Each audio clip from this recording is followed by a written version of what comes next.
ವಿಜಯನಗರದ ಹೊಸಪೇಟೆಯಲ್ಲಿಂದು ಬಿಜೆಪಿ ಜನಸಂಕಲ್ಪ ಸಮಾವೇಶ ನಡೆಯಿತು. ಸಿಎಂ ಬಸವರಾಜ ಬೊಮ್ಮಾಯಿ ಹಾಗೂ ಮಾಜಿ ಮುಖ್ಯಮಂತ್ರಿ ಬಿಎಸ್ವೈಗೆ ಜನ ಜೈಕಾರ ಹಾಕಿದ್ದಾರೆ.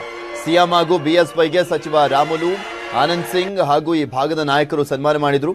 ಸಮಾವೇಶದಲ್ಲಿ ಮಾತನಾಡಿದಂತ ಮುಖ್ಯಮಂತ್ರಿ ಯಡಿಯೂರಪ್ಪಗೆ ಬಹುಪರಾಕ್ ಹೇಳಿದ್ರು.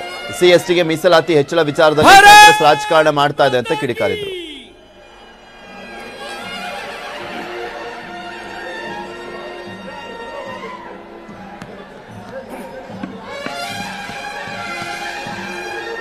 ಜನಸಂಖ್ಯೆ ದೊಡ್ಡ ಪ್ರಮಾಣದಲ್ಲಿ 1000 ಪಟ್ಟು ಹೆಚ್ಚಾಗಿದೆ.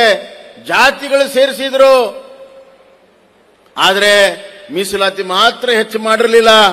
ತುಳಿತಕ್ಕೆ ಒಳಪಟ್ಟಂತಹ ಜನ, ಶೋಷಣೆಗೆ ಒಳಪಟ್ಟಂತಹ ಜನ ಶೋಷಣೆಗೆ ಒಳಗಾಗ್ತಾ ಇದ್ರು. ಅವರ ಮಕ್ಕಳಿಗೆ ಒಂದು ಉದ್ಯೋಗ, ಒಂದು ಶಿಕ್ಷಣ ಮತ್ತು ಉದ್ಯೋಗ ಕೊಡಕ್ಕಾಗ್ಲಿಲ್ಲ. ಅಂದ್ರೆ ಆರ್ಗ್ಯಾನಿಕ್ ಫಾರ್ಮಿಂಗ್ ಮಾಡಿದ್ರೆ ಬರೀ ನಿಮ್ಮ ಆರೋಗ್ಯ ಚೆನ್ನಾಗಿರೋದಲ್ಲ, ನಿಮ್ಮ ಹಣಕಾಸಿನ ಆರೋಗ್ಯ ಕೂಡ ಚೆನ್ನಾಗಿರುತ್ತೆ. ಆರ್ಗ್ಯಾನಿಕ್ ಫಾರ್ಮಿಂಗ್ ಕಲಿಬೇಕಾ? ಫ್ರೀಡಮ್ ಆಪ್ ಅನ್ನ ಈಗಲೇ ಡೌನ್ಲೋಡ್ ಮಾಡಿ. ಇವರು ಆಡಳಿತ ಅಂತಾರ, ಇಷ್ಟು ವರ್ಷ ಆಯ್ತಲ್ಲ, ಒಮ್ಮೆಲೆ ಚಿಂತನೆ ಮಾಡಿದ್ರಿ? ದೀನ ದಲಿತರ ಹೆಸರು ಹೇಳ್ಕೊಂಡು, ಓಟನ್ನ ಪಡ್ಕೊಂಡು ರಾಜಕಾರಣವನ್ನ ಮಾಡಿ ಅವರ ಹೆಸರಿನಲ್ಲಿ ಅವ್ರ ಕತ್ಲಲ್ಲಿ ಇಟ್ಟಿದ್ರಿ.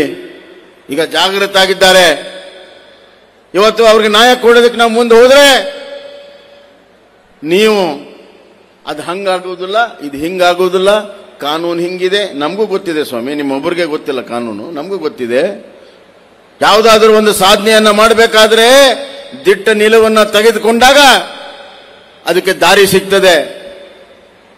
ಮನೆಯಿಂದ ಹೊರಗೆ ಬಂದು ಬೆಕ್ಕ ಅಡ್ಡ ಬರ್ತದೆ ಅಂತ ಮನೆಯಾಗ ಕೂತ್ಕೊಂಡ್ರೆ ಕೆಲಸ ಆಗ್ತದನ್ರಿ ಸ್ವಾಮಿ? ಬೆಕ್ಕ್ಯಾಕೆ ಏನು ಹುಲಿ ಅಡ್ಡ ಬಂದ್ರು ಕೂಡ ನಾವು ಕೇರ್ ಮಾಡೋದಿಲ್ಲ. ಅದು ಕಾನೂನು ಹೋರಾಟ ಇರಲಿ, ಏನೇ ಇರಲಿ, ಈ ಜನಾಂಗದ ಪರವಾಗಿ ನಮ್ಮ ಸರ್ಕಾರ ನಿಲ್ತದೆ, ನಾನು ನಿಲ್ತೇನೆ ಅನ್ನುವಂತ ಒಂದು ವಚನವನ್ನ ಈ ಸಮಾಜಕ್ಕೆ ನಾನು ಕೊಡ್ತೇನೆ ಬಂಧುಗಳೇ.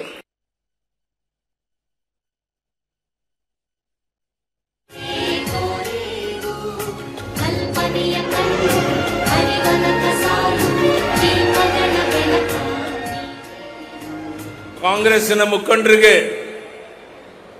ಡಾಕ್ಟರ್ ಬಾಬಾ ಸಾಹೇಬ್ ಅಂಬೇಡ್ಕರ್ ಅವರ ಹೆಸರು ಹೇಳುವಂತ ಯೋಗ್ಯತೆ ನಿಮ್ಗಿಲ್ಲ. ಅವ್ರನ್ನ ಚುನಾವಣೆಯಲ್ಲಿ ಸೋಲಿಸಿದ್ರಿ.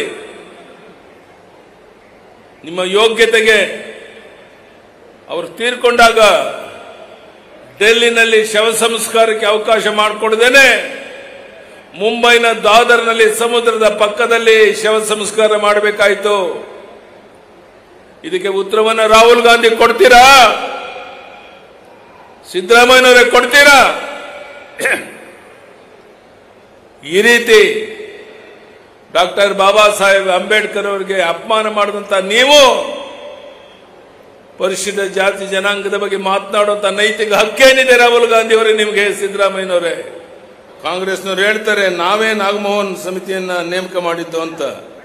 ಹೌದ್ರಿ, ನೀವು ನೇಮಕ ಮಾಡಿದ್ರಿ, ವರದಿ ಕೊಟ್ಟಿದ್ದ ನೀವು ಅನುಷ್ಠಾನ ಮಾಡಲಿಲ್ಲ. ಅದರ ಅನುಷ್ಠಾನ ಮಾಡಿದವರು ನಮ್ಮ ಸರ್ಕಾರ, ಇವತ್ತಿನ ಬಿಜೆಪಿಯ ಸರ್ಕಾರ.